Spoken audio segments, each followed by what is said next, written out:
اعوذ باللہ من الشیطان الرجیم بسم اللہ الرحمن الرحیم افتؤمنون ببعض الکتاب وتکفرون ببعض فما جزاء من يفعل ذلك منكم الا خزي في الحیاة الدنیا ويوم القیامة يردون الى اشد العذاب وما اللہ بغافل عما تعملون۔ محترم حضرین،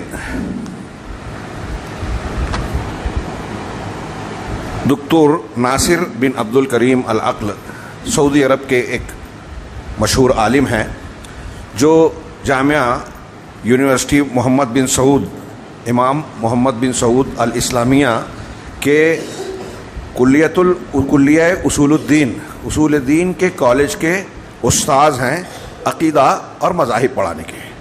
ان کی بڑی جامع ایک کتاب ہے مقدمات و قواعد فی منہج السلف فی العقیدہ، عقیدے میں سلف کے منہج کے کچھ مقدمات اور کچھ اصول قاعدے۔ یہ کتاب اس لائق ہے کہ ہمارے یہاں نئی نسل کے نوجوانوں کو، بلکہ بزرگوں کو بھی، مرد اور خواتین کو اس کے اصول و ضوابط پڑھائے جائیں۔ منگلور کے تدریبی پروگرام میں میں نے اس کے ایک حصے کے دروس دیے۔ اس میں ایک ذہنی عنوان ہے کہ اہل سنت والجماعت کا شریعت کو حاصل کرنے، اصولوں کو لینے کا مصدر کیا ہے، منہج التلقی عند اہل السنہ والجماعہ۔ اہل سنت والجماعت کے یہاں تلقی کا منہج، یعنی قرآن و حدیث یا دین کس طرح سے لیا جائے، کیا اصول اور ضابطے ہوں، کس طریقے سے قرآن و حدیث کو مانا جائے، ان سے استدلال کیا جائے، اپنے زندگی کے معاملات میں اس سے ہدایت اخذ کی جائے، اس کا کیا اصول ہے، ان کے اصول ضابطے کیا ہیں، یہ بیان کرتے ہوئے متعدد اصول و ضوابط کا ذکر کیا۔ میں آج کے خطبے میں انہی کے ضمن میں دو موٹے قاعدے جو بہت واضح ہیں پیش کرنا چاہتا ہوں، ایک قاعدہ نمبر 4 اور ایک 5 کے تحت۔ چوتھے ضمن میں، چوتھے قاعدے کے تحت انہوں نے کہا کہ اہل سنت والجماعت کا قاعدہ یہ ہے کہ اللہ اور رسول کی بات کو تسلیم کر لیا جائے اور اسے پورے طریقے سے، پورے دل سے قبول کیا جائے۔ التسلیم والقبول للحق، حق کو تسلیم کر لینا، قبول کر لینا۔ اس ضمن میں وہ کہتے ہیں، صرف 2-3 جملہ کہہ کے قرآن کی 2 آیتوں کا استدلال کرتے ہیں۔ کہتے ہیں کہ اللہ اور رسول صلی اللہ علیہ وسلم کے لیے سراپا سر تسلیم خم کر دیے بغیر، ظاہراً بھی اور باطناً بھی، یعنی ظاہر میں بھی آدمی اللہ اور رسول کی بات کو مان لے اور دل میں بھی پورے طریقے سے اس پر مطمئن رہے، دل میں بھی کہیں کوئی کھٹک، جھجک، اعتراض نہ رہے کہ یہ اللہ کے اور رسول کی بات ہے، میں مانتا ہوں، ظاہراً اور باطناً اس کو قبول کیے ہوئے، تسلیم کیے بغیر چارہ نہیں ہے۔ اگر کوئی شخص ایسا نہیں کرتا تو قرآن و حدیث کے ماننے کا اگر دعویٰ بھی کرے تو اس کا یہ دعویٰ صحیح نہیں ہوگا۔ چنانچہ انسان کا دین اخذ کرنے کا معاملہ اس وقت صحیح ہوگا جب وہ اللہ اور رسول کی بات پر ظاہراً اور باطناً سر تسلیم خم کرے، اسے قبول کرے۔ اور یہ تسلیم کس پر منحصر ہے، جس کو ہم تسلیم یا سر تسلیم خم کر دینا میں ترجمہ کر رہا ہوں، کیا مطلب ہوگا؟ کہہ رہے کہ یہ مشتمل ہے تصدیق پر، قبول پر، اذعان پر، رضا اور امتثال پر۔ یعنی ہم سر تسلیم خم کرنے والے کب ہوں گے؟ جب پہلے تصدیق کریں کہ یہ اللہ اور رسول کی بات ہے، ہم مانتے ہیں، سچ ہے، تصدیق کریں، اسے قبول کریں، اس کو رد نہیں کریں، اذعان یعنی توجہ سے سنیں، غور کریں، اس پر راضی رہیں، رضا، الرضا، راضی دل سے ہوتا ہے آدمی، والامتثال، اور ظاہر میں اس کی تعمیل کرے، اندر سے راضی بھی ہو اور باہر اس کی تعمیل بھی کرے اپنی تعمیل۔ اس سلسلے میں اتنی بات کہہ کے یہ قاعدہ بتا کر شیخ نے قرآن کی 2 آیتیں نقل کی جو بڑی مشہور ہیں۔ اللہ رب العالمین کا فرمان، فلا وربک لا یؤمنون حتی یحکموک فیما شجر بینہم ثم لا یجدوا فی انفسہم حرجا مما قضیت ویسلموا تسلیما۔ پہلی آیت یہ پیش کی کہ تمہارے رب کی قسم کہ وہ لوگ مومن نہیں ہو سکتے، مومن نہیں ہو سکتے یہاں تک کہ اپنے جھگڑوں کے سلسلے میں، جو آپس میں نزاع ہو، اس کے سلسلے میں آپ کو حکم نہ بنائیں۔ اب اللہ کے نبی صلی اللہ علیہ وسلم موجود ہیں تو آپ کو جا کے سالس بنانا، قاضی بنانا، یہ ظاہر میں بھی تھا، اور آج جو ہمارے لیے قاضی اور حکم بنانے کی بات ہے تو وہ اللہ کے رسول صلی اللہ علیہ وسلم کی احادیث اور آپ کی سنت کے فیصلے ہیں کہ ہمارے درمیان کوئی جھگڑا ہو، مثال کے طور پہ لین دین کا، وراثت کا جھگڑا ہے، بھائی بھائی کا جھگڑا، بھائی بہن کا جھگڑا، یا مسلک کے جھگڑے ہیں کہ یہ سنت ہے یا سنت نہیں ہے، دین کا یہ طریقہ ہے یا نہیں ہے، تو اب ہمارا اختلاف ہوا تو ہم اللہ کے رسول کو صلی اللہ علیہ وسلم کو حکم بنائیں کہ ٹھیک ہے، ہاں آپ یہ کام کرتے ہیں، اس کو دین کہتے ہیں، میں اس کو دین کہتا ہوں، اللہ کے نبی صلی اللہ علیہ وسلم کیا کہتے ہیں. ہاں اختلاف ہوا کہ میلاد النبی منانا چاہیے کہ نہیں منانا چاہیے، محفل میلاد منعقد کرنا چاہیے کہ نہیں کرنا چاہیے. اللہ کے رسول کو حکم بنائیے، قرآن کہہ رہا ہے. نہیں بنایا تو مومن نہیں ہے. ہاں اللہ نے کہا تمہارے رب کی قسم وہ مومن نہیں ہے. اب جتنے اختلافات ہیں، میں نے ایک دو مثال دی، ہم بہت سارے نماز کے طریقوں میں، ہاں اور لین دین کے معاملات میں، حلال حرام میں، دین کا کوئی بھی معاملہ ہو جس میں جھگڑا ہے، عقیدے کا معاملہ، ہاں سید قطب صاحب، مولانا مودودی صاحب، فلاں صاحب، ڈاکٹر اسرار صاحب، علی انجینئر صاحب، ہاں شیعہ حضرات اور قادیانی لوگ، فلاں لوگ یہ کہتے ہیں، اہل السنہ والجماعہ یہ کہتے ہیں، سب کو کھنگال لو کہ یہ کہہ رہے ہیں، یہ کہہ رہے ہیں، تو وہ ٹی وی پہ آتا ہے، اس کے لائک کرنے والے بہت ہیں، اس کی کتابیں بہت چھپی ہے، وہ بہت مشہور ہے، بڑا دانشور ہے، اس کے پیچھے چلنے والے بہت سے ہیں، فالوورز ہیں، تو کیا اس بنیاد پر اس کو صحیح مانیں گے؟ نہیں. یہ قاعدہ دیا اللہ نے، رسول کو حکم بنائیے اور دیکھیے کہ فلاں فلاں فلاں اس کی بات رسول کے مطابق ہے یا نہیں. اگر رسول کا فیصلہ اس کے موافق ہے تو قبول، سر تسلیم خم، اور رسول کے خلاف ہے تو وہ کتنا بھی بڑا انسان ہو، کتنا بھی مشہور ہو، کیسی بھی کرامت اس کے تعلق سے مشہور ہو، بیان کی جاتی ہو، اس کی بات ہمارے لیے قابل قبول نہیں ہو سکتی، نہیں ہونی چاہیے. اگر کوئی کرتا ہے اور رسول کی بات کو، فیصلے کو رد کرتا ہے تو رب نے قسم کھا کر کہی کہ وہ مومن نہیں ہے. تمہارے اپنے اختلافات میں جب تک تم حکم نہ بنا لو، پھر آگے اتنا ہی نہیں کہ حکم بنا لیا، کہتے ہیں ٹھیک ہے حدیث دیکھ لیتے ہیں. اب حدیث آ گئی، اب حدیث آنے کے بعد کہا کہ ٹھیک ہے ہم مانتے تو ہیں کہ یہ حدیث ہے، لیکن ہم فلاں مسلک کو ماننے والے ہیں، تو ہمارے امام کا جو قول ہے ہم اس کی تقلید کرتے ہیں. گویا تقلید زیادہ ضروری ہو گئی اللہ کے رسول صلی اللہ علیہ وسلم کی بات ماننے سے. یہ عمل ہے عام. ایک آدمی چشتیہ، قادریہ، نقشبندیہ یا فلانیہ اور ڈھماکیہ کسی اور سلسلے سے وابستہ ہے، پیر صاحب کے ہاتھ پہ بیعت کیا ہے، آپ اس کو پیر صاحب کے خلاف قرآن حدیث کی بہت سی دلیلیں دے ڈالیں، وہ سننے کو تیار نہیں ہوگا، ماننے کی کیا بات کریں.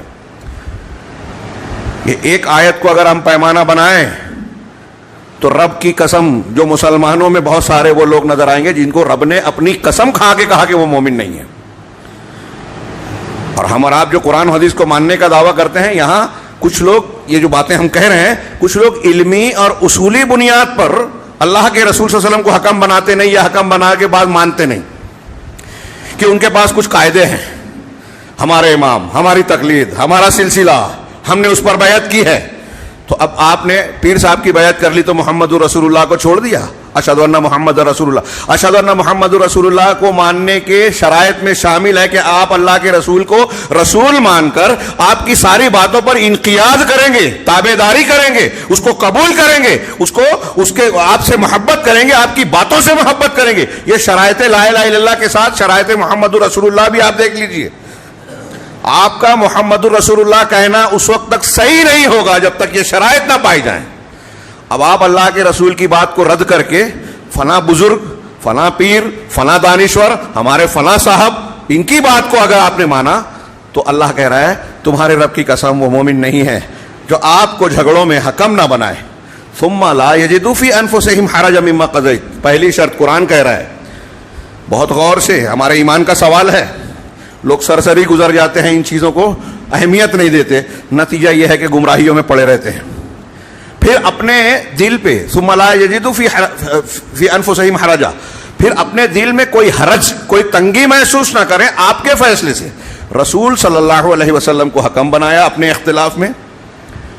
میلاد النبی منانا چاہیے کہ نہیں منانا چاہیے، اللہ کے رسول سے پوچھا، اللہ کے رسول نے نہیں بتایا تو فیصلہ ہو گیا کہ یہ دین نہیں ہو سکتا، دین نہیں ہے. فیصلہ ہو گیا، اب نہیں مانا آپ نے، عملاً نہیں مانا. وَيُسَلِّمُ تسلیما، دل میں تنگی بھی نہ ہو اور پورے طریقے سے سر تسلیم خم بھی نہ کر دے. تو دل میں تنگی یہ اندر سے ماننا ہوا, اور سر تسلیم کا کرنا, خم کر دینا یہ باہر سے ماننا ہوا. یعنی اللہ کے رسول صلی اللہ علیہ وسلم کی بات ظاہر میں بھی قبول کرے, باطن میں بھی مانے, دل میں اعتراض چبھن کھٹک نہ رہے کہ چلو ٹھیک ہے, میرا دل تو نہیں مانتا کہ بہن کو حصہ دینا چاہیے, بیٹی کا یہ حق بنتا ہے, لیکن اب فتویٰ آ گیا ہے, قرآن حدیث کا یہی فیصلہ ہے تو ہم نہ چاہتے ہوئے دے دیں. اگر آپ کے دل میں اس طرح کی تنگی بھی ہے تو اللہ کہہ رہا ہے آپ مومن نہیں ہیں, کامل مومن نہیں ہے, یا اگر انکار ہے تو مکمل مومن نہیں ہے, یہ ایک الگ بحث ہے. اس آیت کو نقل کرنے کے بعد ایک اور آیت نقل کی شیخ نے, کہا یہ سورہ نور کی مشہور آیت ہے, انما کان قول المؤمنین اذا دعوا الی اللہ ورسولہ لیحکم بینہم ان یقولوا سمعنا واطعنا, کہ یقیناً مومنین کی قول جب انہیں اللہ کی طرف جب انہیں اللہ اور اس کے رسول کی طرف بلایا جاتا ہے. ہم نے مسلمانوں سے کہا کہ ٹھیک ہے یہ مسئلہ ہے, اللہ اور رسول کا فیصلہ مان لو, اللہ اور رسول کی تعلیمات کو اختیار کر لو. سمپل سادی واضح بات. ہاں, پڑھا لکھا ہی نہیں, ایک عام آدمی جو پڑھا لکھا نہیں ہے اسے بھی یہ بات آسانی سے سمجھ میں آ سکتی ہے, لیکن مانتے نہیں ہیں لوگ. قرآن حدیث کو ماننے کا دعویٰ وہی ابھی جو آئے گی بحث, جو میں اصول بتا رہا ہوں کہ مسلمانوں میں بہت سارے ایسے نظر آئیں گے جو قرآن و حدیث کے معیار پر ایمان والے نہیں کہلائیں گے. تو اللہ کہہ رہا ہے کہ اگر اللہ اور اس کے رسول کی طرف باہم کے معاملے کا فیصلہ کرنے کے لیے دعوت دی جائے, اگر بلایا جائے, تو ایسے میں جو مسلمان ہیں, مومنین ہیں, ان کا کردار, موقف اور طریقہ کیا ہوتا ہے؟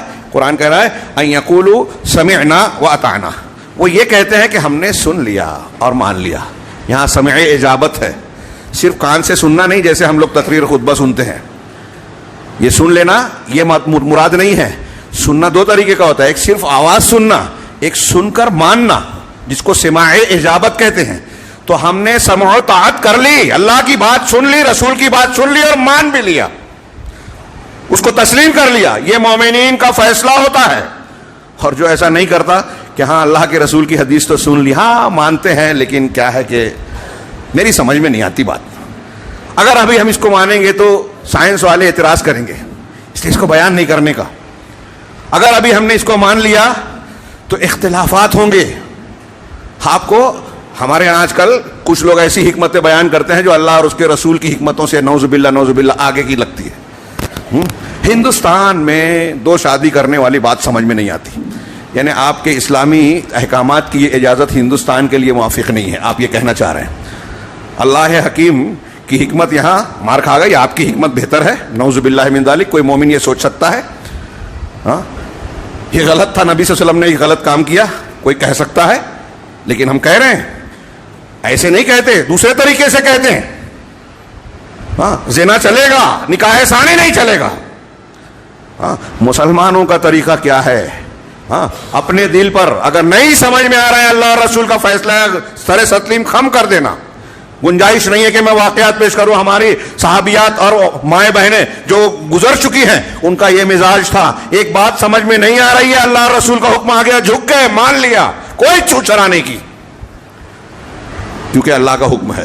مومنین کو جب اللہ اور اس کے رسول کی طرف دعوت دی جاتی ہے کہ ان کے معاملات میں فیصلہ کریں, تو ان کا قول یہ ہوتا ہے کہ ہم نے سن لیا اور مان لیا. وَأُولَئِكَ هُمُ الْمُفْلِحُونَ, اور یہی کامیاب ہونے والے. اس کا الٹا معنی کیا ہوا کہ جو ایسا نہیں ہے, اللہ اور رسول کی بات ماننے کو تیار نہیں ہوتا, اپنے فیصلے اور مسئلے کو حل نہیں کرتا, وہ فلاح پانے والا نہیں ہو سکتا.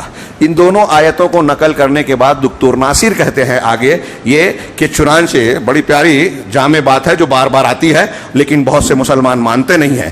کہہ رہے ہیں فلا يعارض شيء من الكتاب والسنة الصحيحة بقياس ولا رأي ولا ذوق ولا كشف ولا قول شيخ ولا امام ونحوه.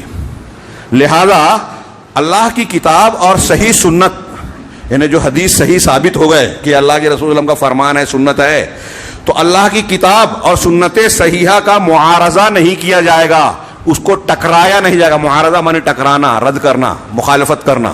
اس کا ٹکراؤ نہیں ہوگا کسی قیاس سے, اور نہ کسی رائے سے, اور نہ ذوق سے. ذوق میری سمجھ میں نہیں آتا, میرا ذوق, میرا مذاق اس کو قبول نہیں کرتا, ہاں ہے نا, مولانا مودودی صاحب نے کہا نا کہ ہو سکتا ہے کہ محدثین نے جس حدیث کو صحیح کہا ہوتا ہے کہ انسان جو مزاج شناس رسول ہے اس کا ذوق اس حدیث کو ضعیف سمجھے اور ضعیف کہے. تو کسی کا ذوق، کسی کا کشف، ہاں، اور نہ ہی کسی شیخ کا، پیر صاحب کا، اور نہ ہی کسی امام کا قول یا اس جیسے کسی اور چیز کو قرآن حدیث کے مقابلے میں پیش نہیں کیا جائے گا، اور اس کو مصدر تلقی نہیں مانا جائے گا کہ ہمارے امام کا قول ہے، قیاس اجتہاد ہے، ہمارے پیر صاحب کا خواب ہے، ہمارے پیر صاحب کا کشف ہے. قرآن حدیث کے سامنے کچھ بھی نہیں چلے گا. اگر کوئی شخص ان چیزوں کو مانتا ہے تو وہ قرآن کی یہ 2 آیتیں، ایسی 20 آیتیں، صحابہ کرام کے واقعات اور طریقے دیکھیے جو ان آیتوں کے مطابق ہیں، اس کے خلاف جا رہا ہے. تو کسی کی کوئی بات نہیں چلے گی. اور اس جیسی چیزیں شیخ نے کہا جس کو لوگوں نے مصادر تلقی یعنی دین لینے کا مصدر ماخذ بنا رکھا ہے. ہاں، اس کو ایجاد کیا ہے اہل الاہواء والبدع نے، خواہشات کی پرستش کرنے والے، خواہش پرست لوگ، اور اہل بدعت، اور جو اہل کلام، اہل فلسفہ، اہل تصوف، اہل رفض یعنی جو فلاسفہ مناطقہ ہیں، رافضی اور شیعہ ہیں، اور اسی طریقے سے صوفی لوگ ہیں. ان لوگوں نے جو ایسے قوانین بنا رکھے ہیں، ایجاد کر لیا ہے کہ ہم فلاں کا خواب لیں گے، ان کے کشف سے دین لیں گے، فلاں کی رائے اور اجتہاد کو لیں گے. یہ ساری چیزیں بدعتیوں کی، ان لوگوں کی ایجاد کی ہوئی ہے.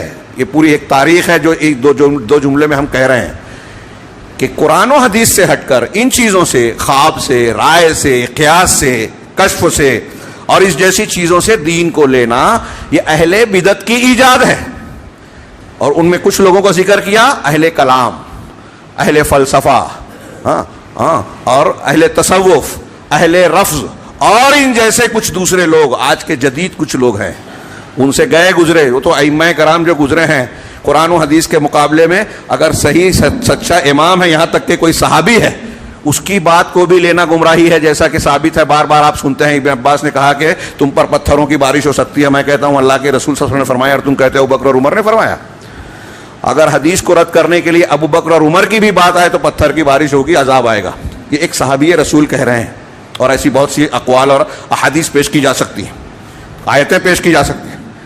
یہاں تو ایسے ایسے لوگوں کو مانا جاتا ہے. ہمارے یہاں نوجوان اس کے پیچھے چل رہے ہیں، لائک کر رہے ہیں، فالوورز بن رہے ہیں، جن کو ٹھیک سے قرآن پڑھنا نہیں آتا، جو دین کو جانتے نہیں ہیں، قرآن و حدیث کا، علوم دینیہ کا علم اور معلومات ادراک نہیں رکھتے، آدھی ادھوری معلومات پر فتوے دے رہے ہیں، اور یہ فتوے پوچھ رہے ہیں. جہالت کا پورا ماحول بنا ہوا ہے. قیامت کی نشانیوں کا آپ مطالعہ کیجئے، اس میں یہ چیزیں نظر آئے گی. چھوٹوں سے علم لینا، جاہلوں کو سردار بنا دینا، ان سے فتویٰ پوچھنا، جو خود گمراہ ہوں گے دوسروں کو کریں گے. تو یہاں تو یہ بھی نوبت آ گئی ہے، انتہائی گئی گزری بات ہے. ایک آدمی مشہور ہوتا ہے، 1,00,000-2,00,000 اس کے فالوورز اور لائک کرنے والے نظر آتے ہیں، ہمارا نوجوان اس کو صحیح مان لیتا ہے. ایک کانفرنس ہوتی ہے، عالمی کانفرنس میں بھیڑ بھاڑ جمع ہوتی ہے، سمجھتے ہیں اتنے لوگ مان رہے ہیں تو یہ صحیح ہے. یہ معیار ہے؟ ہاں، فلاں جگہ بہت بڑے عالم ہے. اگر یہ کسی گروہ میں بڑا بزرگ ہونا، ذہین آدمی کا ہونا یہ حق کی دلیل ہے تو دنیا میں کوئی غلط نہیں ہوگا، کیونکہ ہر ایک کے مسلک اور مذہب کے ماننے والوں کے یہاں بڑی بڑی شخصیات، بڑے بڑے ذہن نظر آئیں گے. تو شیخ نے کہا کہ یہ جو قاعدے، یہ جو مصادر تلقی ہیں، یہ ان لوگوں نے ایجاد کیا ہے. مومن بندے کے نزدیک عقیدہ اور دین لینے کا مصدر کیا ہے؟ قرآن اور سنت سے صحیحہ.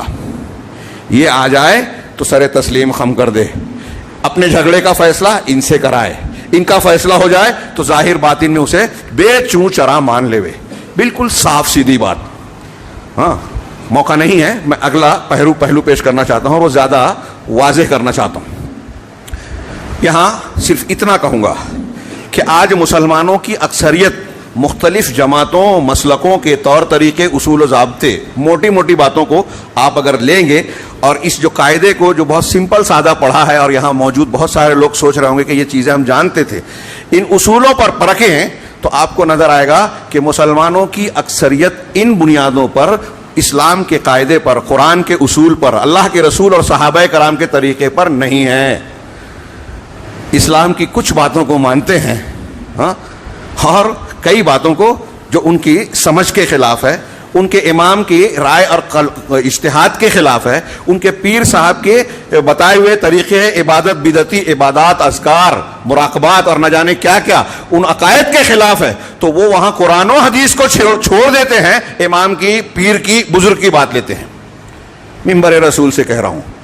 اور یہ کوئی چھوٹی موٹی بات نہیں ہے، ہماری پریشانیوں کی جڑ اور بنیاد ہے، دنیا کی رسوائی اور آخرت کے عذاب کو دعوت دینے والا معاملہ ہے، بالکل کلیئر، جو اگلے سبب سے ظاہر ہوگا. 5ویں نمبر پر جو ذکر کیا اور میں زیادہ اسی کو بیان کرنا چاہتا تھا آج، وہ یہ ہے کہ 5واں قاعدہ انہوں نے بیان کیا، الایمان بجمیع نصوص القرآن والسنہ، کہ قرآن اور سنت کے تمام نصوص، نص کہتے ہیں واضح دلیل کو، اس کی جمع نصوص، اس کی کئی قسمیں ہیں، تو قرآن و حدیث کی جو دلیلیں ہیں، نصوص ہیں، ان نصوص کے تمام حصوں کو پر ایمان رکھنا، ہاں، اور بعض کو بعض کی طرف پھیرنا. یہ پہلا یہ قاعدہ جو بیان کر رہے ہیں اچھی طرح سے سمجھیں. یعنی قرآن اور حدیث میں جتنی باتیں بیان کی گئی ہیں، ہمارا یہ ایمان ہونا چاہیے کہ ہم سب مانتے ہیں، اور ایک آیت دوسری آیت سے، ایک حدیث دوسری حدیث سے جوڑ کر دیکھی جائے. ایک آیت سے دوسری آیت کو رد نہیں کیا جائے، ایک حدیث سے دوسری حدیث کو رد نہ کیا جائے، ایک آیت کے ایک لفظ کو یا حدیث کے ایک لفظ کو دوسری آیت کے لفظ سے، دوسری حدیث کے لفظ سے رد نہ کیا جائے. بہت اہم قاعدہ ہے، اور یہ قاعدہ نہ سمجھ کے بہت سے پڑھے لکھے لوگ جو سمجھتے ہیں ترجمہ پڑھ کے ہم عالم ہو گئے، وہ یہ چیز سمجھتے نہیں ہیں اور غلطیاں کرتے ہیں، ٹھوکریں کھاتے ہیں، خود گمراہ ہوتے ہیں، دوسروں کو کرتے ہیں. ہاں آگے دیکھیے، شیخ نے کہا کہ قرآن و حدیث کے تمام نصوص کو مان لینا، ایمان رکھنا، اور بعض کو بعض کی طرف پھیرنا، ہاں، ایک دوسرے کی طرف پھیر کر سمجھنا. قرآن اور سنت میں کوئی فرق کیے بغیر، ہاں، من حیث القبول والدلالت والعمل، قبولیت کے اعتبار سے، دلالت کے اعتبار سے، اور عمل کے اعتبار سے. یہ جملہ تھوڑا سا وضاحت کر دوں ایک دو جملے میں. یعنی قرآن اللہ کا کلام ہے، ہم پڑھتے ہیں مصحف میں، اور اللہ کے رسول صلی اللہ علیہ وسلم کی قول فعل تقریرات کو حدیث کہا جاتا ہے. اب ہمارے یہاں یہ تو فرق کر رہے ہیں نا ہم کہ یہ قرآن ہے، یہ حدیث ہے. قرآن اور حدیث میں کچھ اعتبار سے فرق ہے کہ قرآن اللہ تبارک و تعالیٰ کا کلام بھی ہے، لفظ بھی اور معنی بھی اللہ کی طرف سے ہے، لیکن حدیثیں جو ہے وہ معنی تو اللہ کی طرف سے ہے، ہاں، لیکن الفاظ اللہ کے نبی صلی اللہ علیہ وسلم کے ہیں جو اللہ نے توفیق دی انہیں. فرق سمجھیں. ایک فرق یہ بنیادی کہ وحی یہ بھی ہے، وحی یہ بھی ہے، اس لیے اس کو وحی جلی اور اس کو وحی خفی کہتے ہیں. قرآن وحی جلی ہے، قرآن کو وحی مطلوع کہتے ہیں. یہ وہ وحی ہے جس کی تلاوت کی جاتی ہے اور تلاوت کرنے پر اجر و ثواب ہے. حدیثوں کی اس طریقے سے تلاوت نہیں کی جاتی. ہاں، تو اللہ تبارک و تعالیٰ نے دونوں وحی کے طور پر دیا، اس لیے یہ دونوں میں ہم یہ جو دو تین فرق جانتے ہیں. اس کے علاوہ کیا قرآن سے حلال حرام ثابت ہوگا، حدیث سے نہیں ہوگا؟ نہیں، دونوں میں فرق نہیں کریں گے، دونوں میں فرق نہیں کریں گے. جیسے قرآن کسی چیز کو حرام کرے وہ حرام ہو جائے گا، ایسے ہی حدیث کسی چیز کو حرام قرار دے حرام ہو جائے گی. قرآن سے کوئی چیز دین کی ثابت ہو رہی ہے، عبادت کی ثابت جیسے ہو رہی ہے، حدیث سے اگر کوئی عبادت کا عمل ثابت ہوگا تو اسے قبول کیا جائے گا. دلالت میں، اس کو عمل میں لانے میں اور اس کو قبول کرنے میں دونوں کے درمیان کوئی فرق نہیں کیا جائے گا. اور اس میں اور بھی کچھ اصول ہے، حدیث متواتر اور حدیث احاد. ہاں، یہاں کاش کے موقع ہوتا اصولی طور پر، ہو سکتا ہے ہمارے کچھ لوگوں کو ایسا لگے کہ یہ کیا بات کر رہا ہوں، لیکن بہت اہم یہ دین کی بات ہے. دین کو قبول کرنے اور ماننے کے سلسلے میں جو فرقے، جو لوگ آج گمراہیوں کا شکار ہیں، قرآن و حدیث کے راستے سے ہٹے ہوئے ہیں اور اس کے باوجود یہ سمجھتے ہیں کہ ہم قرآن و حدیث پہ ہیں، وہ ایسے اصولوں کو اختیار کر کے اپنے مسلک کو تقویت دیتے ہیں اور قرآن و حدیث کی بہت ساری باتوں کو رد کر دیتے ہیں. ہاں، جیسے اب یہاں حنفی مسلک میں یہ کہا جاتا ہے کہ ولی کی شرط نہیں ہے، اگر کوئی عورت اپنی مرضی سے شادی کر لے بغیر ولی کی اجازت کے تو شادی ہو جائے گی، جبکہ حدیث رسول ہے، اللہ کے رسول نے فرمایا کہ ایما امرأۃ نکحت بغیر اذن ولیہا فنکاحھا باطل فنکاحھا باطل فنکاحھا باطل، کہ جو بھی عورت اپنے ولی کے اجازت کے بغیر نکاح کرے اس کا نکاح باطل ہے، اس کا نکاح باطل ہے، اس کا نکاح باطل ہے. جس کو رسول اللہ صلی اللہ علیہ وسلم اتنی تاکید سے کہہ رہے ہیں، وہ ہمارے حنفی مسلک میں آپ کتابوں میں پڑھیں گے کہ کہیں گے ولی کے بغیر بھی نکاح کیے تو ہو جائے گا. کیوں؟ اب یہ حدیث کا کیا کریں گے؟ تو انہوں نے ایک اصول بنایا کہ یہ اخبار آحاد میں سے ہے، یعنی متواتر حدیث نہیں ہے، اور قرآن میں ولی کی شرط بیان نہیں کی گئی ہے. یہ غلط ہے ان کی بات، لیکن وہ کہتے ہیں کہ قرآن میں ولی کی شرط نہیں ہے. اب حدیث بیان کر رہی ہے جو آحاد ہے، تو قرآن پر آحاد کے ذریعے سے زیادتی کرنا جائز نہیں ہے. یہ اصول بنا لیا نعوذ باللہ من ذالک کہ قرآن کی آیت ہے جس میں ولی کی شرط نہیں ہے اور یہ حدیث ولی کی شرط بتا رہی ہے، تو یہ قرآن پر زیادتی ہو جائے گی. اور خبر واحد ہے، اخبار آحاد میں سے ہے، اس سے کہنا جائز نہیں ہے. یہ قاعدہ آپ کو سمجھ میں آئے نہ آئے، لیکن غور سے سن کر یہ سوچئے کہ اس ایک قاعدے کی میں نے ایک مثال دی ہے، ایک مثال دی ہے. ہاں، سینکڑوں جو تقلیدی مذاہب اور ان اصولوں کو ماننے والے لوگ ہیں، اس طرح کے سینکڑوں احادیث اور احکامات کو رد کر دیا جو قرآن حدیث سے ثابت ہے. مثالیں بیان کی ہے علامہ ابن قیم نے، علامہ ابن دقیق العید نے، علامہ ناصرالدین البانی، ان لوگوں نے اپنی اپنی کتابوں میں کہ حدیثوں کے اخبار آحاد کے ایک اصول کی بنیاد پر بہت سی حدیثوں کا قتل کر دیا گیا. اور ہم کہتے ہیں مسلمان ہیں، یعنی بعض حدیثوں کو مان کر، بعض آیتوں کو مان کر، بعض حدیثوں کو رد کر دینا. ابھی میں اس مسئلے پر بحث نہیں کر رہا ہوں جس کا میں نے ذکر کیا، وہ بحث کروں گا تو اصل موضوع رہ جائے گا. تو اللہ کے یہ شیخ نے کہا کہ قرآن و حدیث میں دلالت قبول اور عمل کے اعتبار سے فرق نہ کرنا، نہ ہی قرآن کی آیات کے مفردات کے درمیان، نہ سنت کے مفردات کے درمیان. مفردات یعنی اس کے الفاظ کے درمیان فرق کرنا کہ یہ اور یہ اس پہ ملا کے یہاں یہ کریں گے تو اس کو اس کے ذریعے سے رد کر دیا گیا. ہاں، اللہ سبحانہ و تعالی نے یہ جملہ بیان کرنے کے بعد شیخ نے ایک آیت اور ایک حدیث پیش کی. آیت ذرا لمبی ہے، دو تین آیتیں سورہ بقرہ کی، اور اس کی تشریح میں ایک حدیث پیش کی. ہاں، کاش کے موقع ہوتا اس پر کم سے کم آدھا ایک گھنٹہ بولنا چاہیے، ہاں، تاکہ لوگ سمجھیں. اس تناظر میں جو میں آگے بولنے جا رہا ہوں، اس آیت اور حدیث کی روشنی میں اگر آپ غور کریں گے تو مسلمانوں میں یہودیت نظر آئے گی، یعنی یہودیوں کی صفت. وہ کیسے؟ یہ قرآن کی آیت پڑھی ہے، ثم انتم ہؤلاء تقتلون انفسکم وتخرجون فریقا منکم من دیارہم. یہ سورہ بقرہ کی آیتیں ہیں. اللہ کے نبی صلی اللہ علیہ وسلم کے سامنے جو یہودی تھے مدینہ میں اور مدینہ کے اطراف میں، تین بڑے بڑے قبیلے تھے، بنو قینقاع، بنو نذیر اور بنو قریظہ. یہ تین بڑے قبیلے تھے. تو ان یہودیوں سے بہت سارے معاملات میں خطاب کیا گیا. یہ پہلے پڑھے لکھے لوگ تھے، ہاں، طاقتور تھے. ہاں، جیسے ہمارے یہاں طاقتور ملک جو ہوتے ہیں وہ سرداری کرتے ہیں اور چھوٹے لوگوں کو اپنا حلیف بنا کے لڑاتے ہیں، ہتھیار بیچتے ہیں. یہی کام کرتے تھے یہ لوگ. مدینہ میں بسنے والے مشرک قبیلے جو دو تھے، اوس اور خزرج کے ساتھ. اوس اور خزرج دو قبیلے تھے، ان میں لڑائیاں ہوتی تھی اور یہ یہودی قبیلے ان کو لڑاتے تھے اور لڑا کے ان سے ہتھیار بیچتے تھے. ہاں، اور پھر ان مدینہ کے ان دو قبیلوں سے ان تینوں یہودی قبیلوں کے کیا کہتے ہیں، معاہدے تھے، حلیفی تھی کہ میں تمہارا ساتھ دوں گا، میں تمہارا ساتھ دوں گا. ہاں، بنو قینقاع کہتے ہیں خزرج کے ساتھ تھے اور بنو نذیر اور بنو قریظہ جو ہے وہ اوس کے ساتھ تھے. جب دونوں میں جنگ ہوتی تو یہ بنو قینقاع خزرج کا ساتھ دیتے اور بنو اوس کا ساتھ باقی دونوں قبیلے دیتے. ہاں، تو اسی تناظر میں اللہ تبارک و تعالیٰ نے ان کو یہ سرزنش کی اور کہا ثم انتم ہؤلاء تقتلون انفسکم، پھر تم یہ لوگ جو ہو یہ تم اپنے بھائی بندوں کو قتل کرتے ہو. انفسکم سے مراد اخوانکم. یہ قرآن کا اسلوب ہے، تفصیل کا موقع نہیں. تم اپنے بھائی بہن کو قتل کرتے ہو. وَتُخْرِجُونَ فَرِيقًا مِّنكُم مِّن دِيَارِهِمْ، اور اپنے ہی میں سے ایک فریق کو، یہودیوں کو کہہ رہا ہے اللہ تعالیٰ، اپنے ہی میں سے ایک فریق کو گھروں سے نکالتے ہو، جلا وطن کر دیتے ہو. ہاں، تظاہرون علیہم بالعصم والعدوان، ان پر گناہ اور سرکشی کرتے ہوئے، یعنی ظلم اور زیادتی کے ساتھ ان پر چڑھے جاتے ہو، چڑھ جاتے ہو، زیادتی کرتے ہو. یہ تم کام کرتے ہو، قتل کرتے ہو، جلا وطن کرتے ہو، ظلم اور عدوان کرتے ہو. ہاں، پھر آگے کہا وَإِن يَأْتُكُمْ أُسَارَىٰ تُفَادُوهُمْ، اور اگر وہ قیدی بن کر تمہارے سامنے آتے ہیں تو تم ان کو فدیہ دے کے چھوڑاتے ہو، فدیہ دے کے چھوڑاتے ہو. وَهُوَ مُحَرَّمٌ عَلَيْكُمْ إِخْرَاجُهُمْ، جبکہ ان کا نکالنا بھی تم پر حرام تھا. بات سمجھے کہ اللہ حضرت یہودی کیا کرتے تھے، اپنے اپنے حلیف کا ساتھ دے کر لڑائی لگا کر جب جنگ کرتے تو بنو قینقاع خزرج کے ساتھ میدان میں ہیں اور بنو قریظہ بنو نذیر اوس کے ساتھ میدان میں ہیں. دونوں ایک دوسرے کو مارتے تو بنو قینقاع کا یہودی ادھر کے یہودی کو مارتا، ادھر کا یہودی ادھر کے یہودی کو مارتا. قیدی بناتے، گھر سے نکالتے.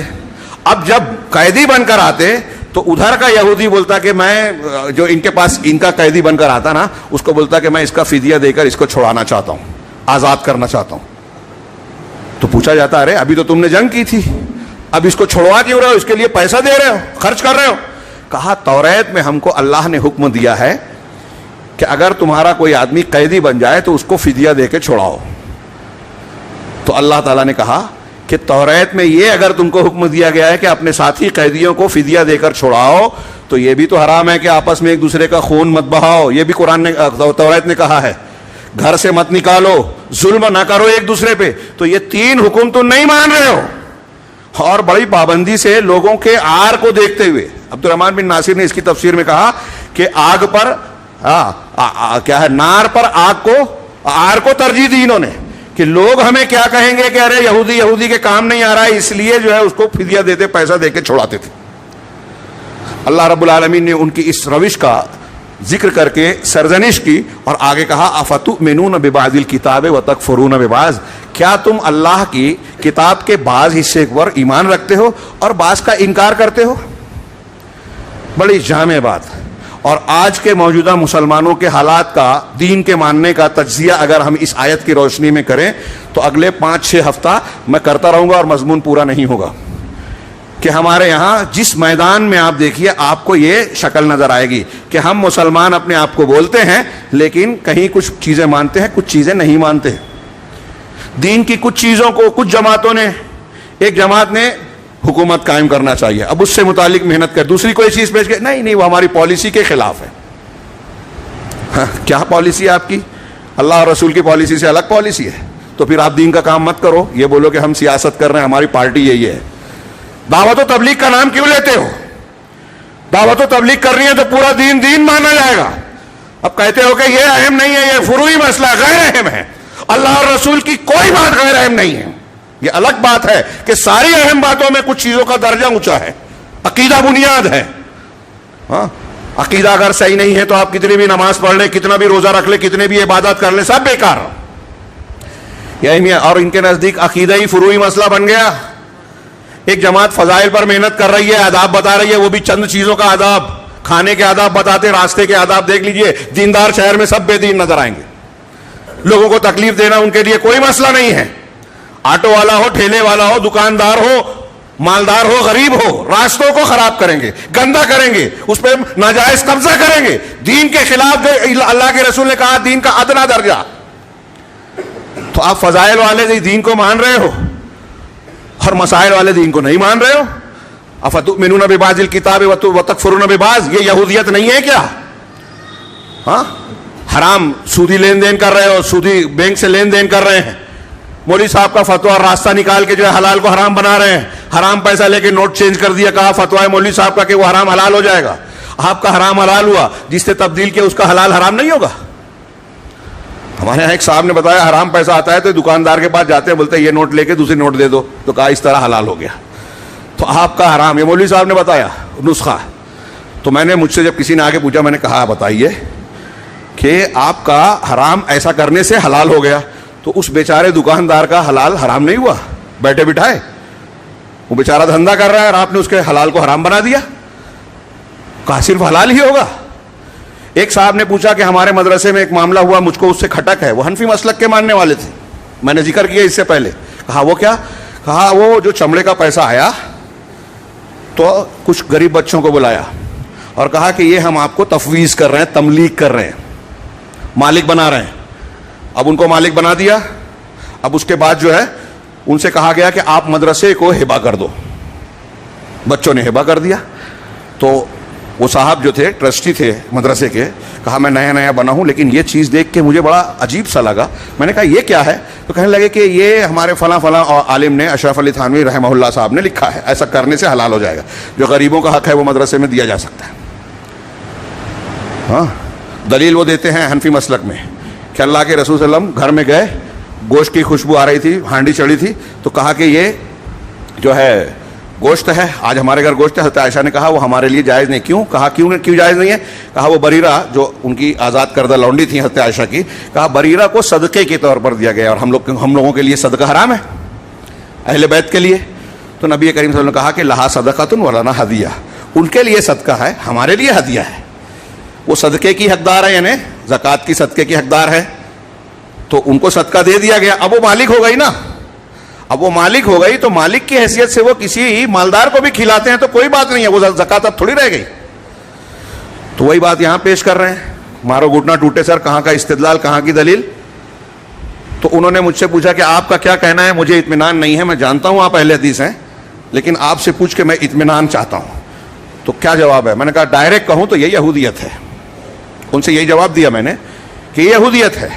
جیسے اللہ کے رسول اللہ تعالیٰ نے قرآن میں ذکر کیا کہ اتوار کے دن سنیچر کے دن مچھلی مارنا منع ہے, جمعہ کو جال لگایا, اتوار کو نکالا اور کہا کہ ہم نے سنیچر کو شکار کہاں کیا.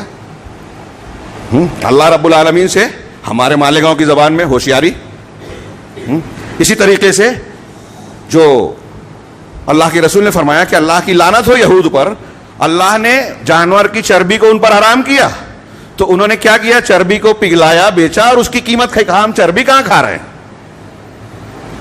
میں نے کہا یہ ایسا ہی طریقہ ہے, اور پھر یہ حدیث میں نے خود بیان کی اور ان کو بتایا کہ یہ غلط استدلال ہے. میرا سوال یہ ہے کہ اگر اس بچے کو جس کو آپ نے مالک بنایا آپ کے مدرسے میں کہ یہ تملیغ کر دی ہم نے, اب بچہ بولنے لگا کہ میرے گھر کی چھت ٹپکتی ہے, آپ نے مجھے 5 لاکھ دیا, 3 لاکھ روپے کا میں وہ چھت بنانا چاہتا ہوں, ہاں تو آپ کے مدرسے والے اجازت دیں گے کہ ہاں جاؤ چھت بنوا لو؟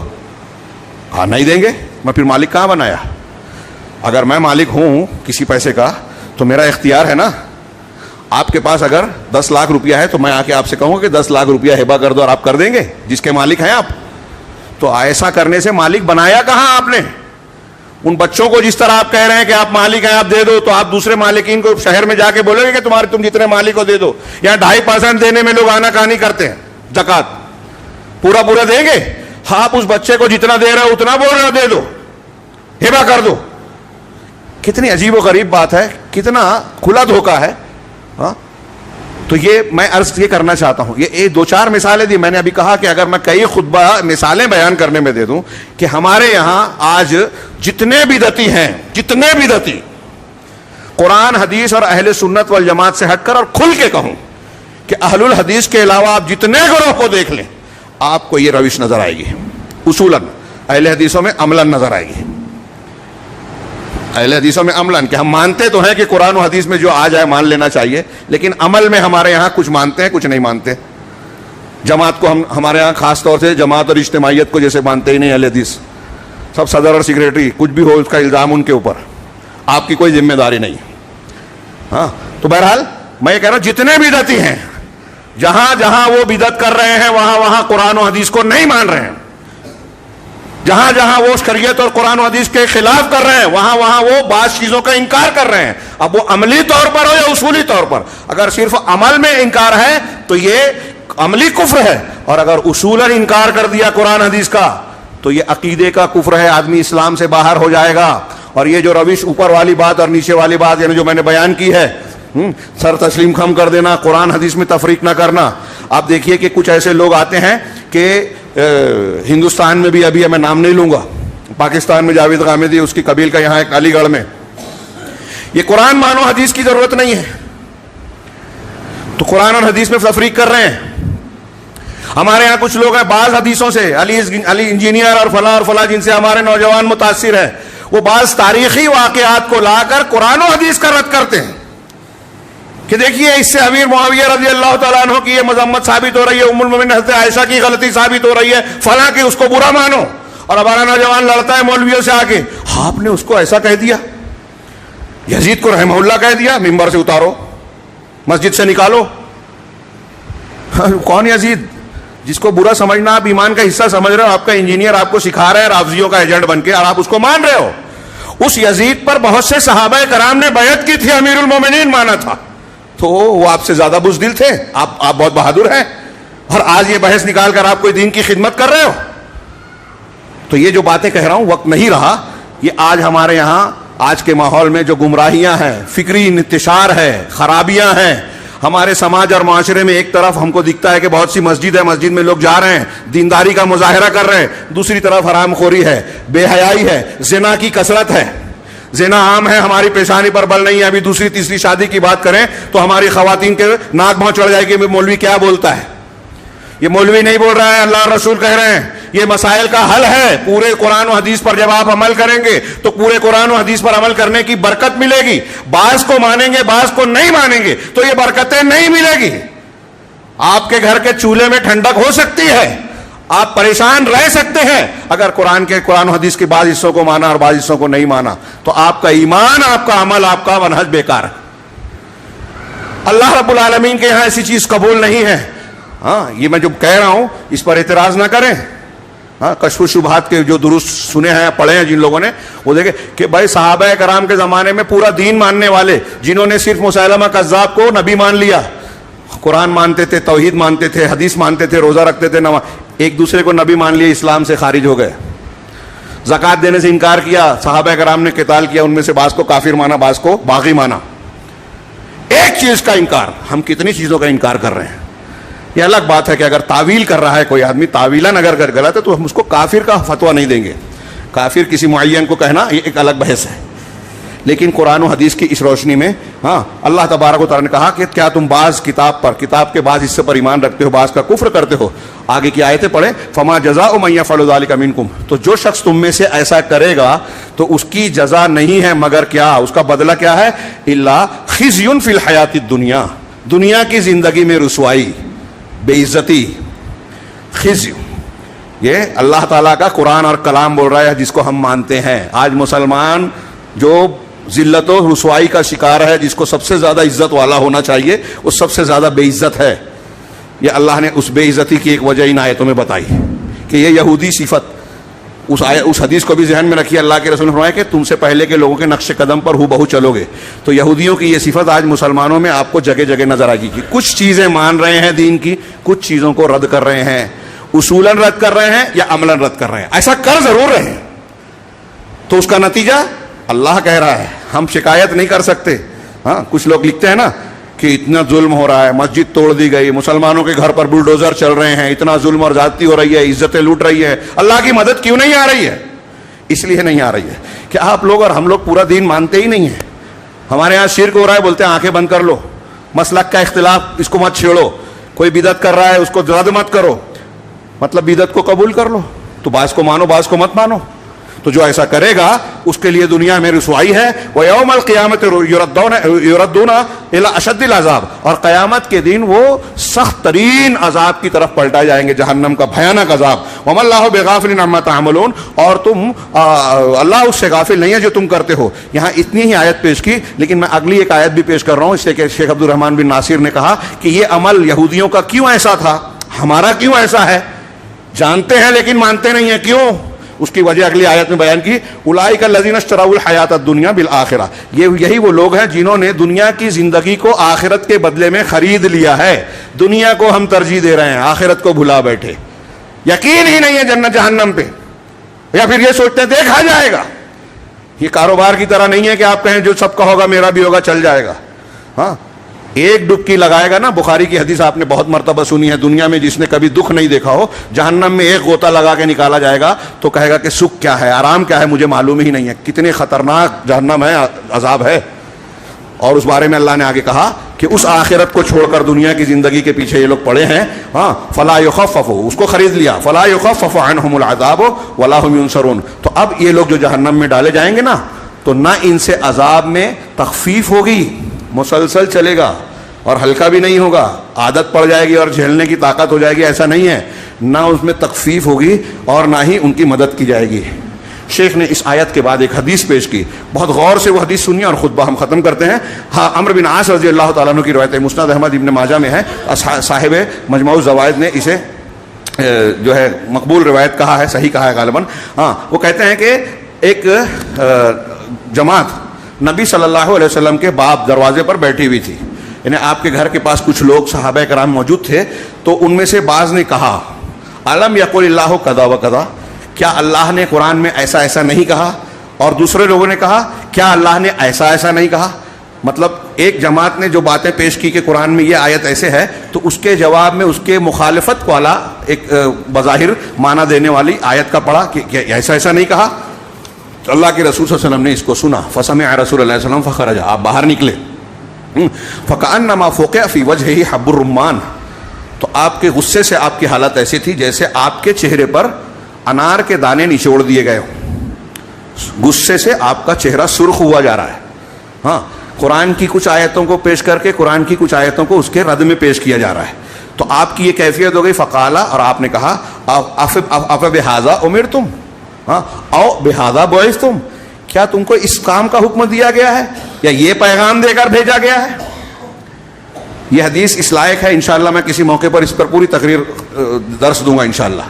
آج اس کی بڑی ضرورت ہے کیونکہ ہمارے نوجوان جو ہیں زیادہ اسی کام میں مشغول ہیں جو بیکار ہے، جس کا کوئی فائدہ، جو ان سے تعلق ہی نہیں رکھتا، جو حکومت کے کرنے کا ہے. ہمارے نوجوان جو جذباتی ہو کے اس کے شکار ہوتے ہیں نا سازش کا، حکومت یہ قائم ہونا چاہیے اور فلاں مرتد ہو گئے. اگر حکومت قائم ہو گئی تو اس کا کام ہے، قاضی اور حاکم کا کام ہے جو وہ آپ کریں گے چلتے پھرتے کہ ایک آدمی مرتد ہو گیا تو گولی مار دو. آپ کا کام ہے. اگر اسلامی حکومت ہو بھی تب بھی کیا یہ عام آدمی کا کام ہے؟ نہیں ہے. جو ہمارا کام نہیں ہے ہم اس میں دماغ کھپاتے ہیں. پوری دنیا کا ایک چاند. ایسی اور بھی بہت سی باتیں بحث جس میں صرف وقت کا ضیاع، قابلیت کا مظاہرہ، علماء کی بے عزتی اور یہ تاثر دینا کہ آپ کو بہت سمجھتا ہے. کچھ نہیں سمجھتا، جاہل ہیں یہ لوگ، یہ بحث کرنے والے.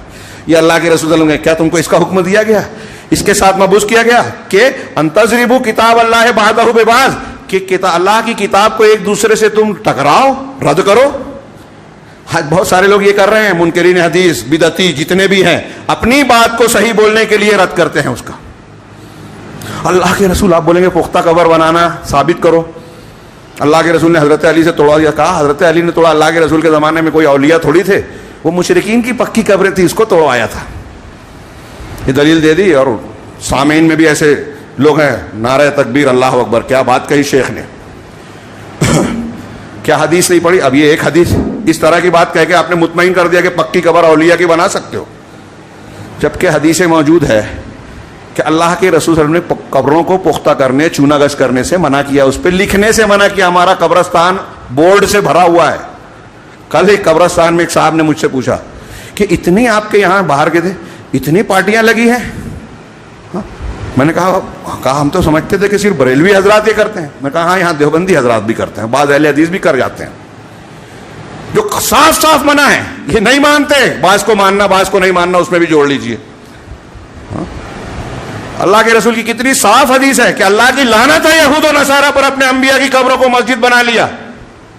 انبیاء کی یہاں اولیاء بول رہے ہیں، جاہلیوں کا تھا. یہ بریلوی حضرات کہہ رہے ہیں نا کہ اللہ کے رسول کے زمانے میں اولیاء کی قبریں تھی، نہیں تھی، جاہلوں کی تھی، کافروں کی تھی، اس لیے توڑوایا.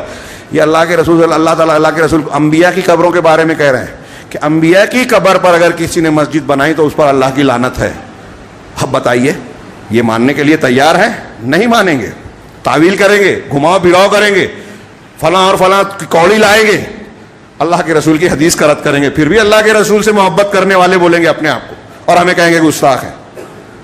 گستاخ تو آپ ہوئے کہ آپ کی بات کو توڑ مروڑ رہے ہو، ماننے کو تیار ہی نہیں ہو. تو اللہ کے رسول کہہ رہے ہیں کہ تم بعض کو بعض سے ٹکراتے ہو. یہی کام منکرین حدیث کرتے ہیں. قرآن حدیث کا، قرآن کا ٹکراؤ بتا کے جو صحیح ثابت شدہ معنی ہے اس کو رد کر دیں گے. ہاں آگے، انما ذلت الامم قبلکم فی مثل ھذا، اللہ کے رسول نے کہا تم سے پہلے کی امتیں اسی قسم کی باتوں سے گمراہی کا شکار ہو گئی، گمراہی میں پڑ گئی.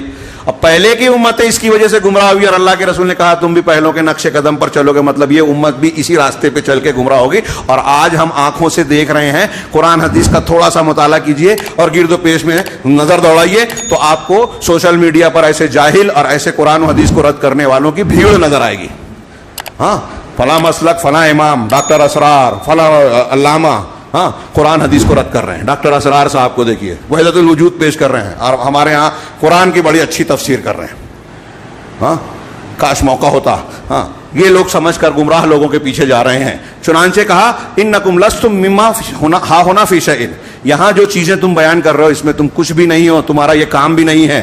اللہ کے رسول نے آگے فرمایا انظروا الذی امرتم بہ، یہ اصول بنا لیجئے جو آخری دو جملہ ہے رسول اللہ صلی اللہ علیہ وسلم کا. ہماری کامیابی اور ناکامیابی کی بنیاد اس پر ہے کہ دیکھو، غور کرو کس کا تم کو حکم دیا گیا ہے. شریعت میں اللہ اور رسول نے کہا ہے جو کام کرنے کے لیے اس پر عمل کرو، فاعملوا بہ، اس پر عمل کرو. لیکن یہ ہم سے نہیں ہوگا. ہاں، وَالَّذِي نُهِيتُمْ عَنْهُ فَانْتَهُوا عَنْهُ، اور جس سے تم کو منع کر دیا گیا ہے اس سے تم باز آ جاؤ. اس سے تم باز آ جاؤ، جیسا کہ میں نے بتایا کہ صاحب مجموع الزوائد نے اس کے رجال کو ثقات اور حدیث کو صحیح کہا ہے۔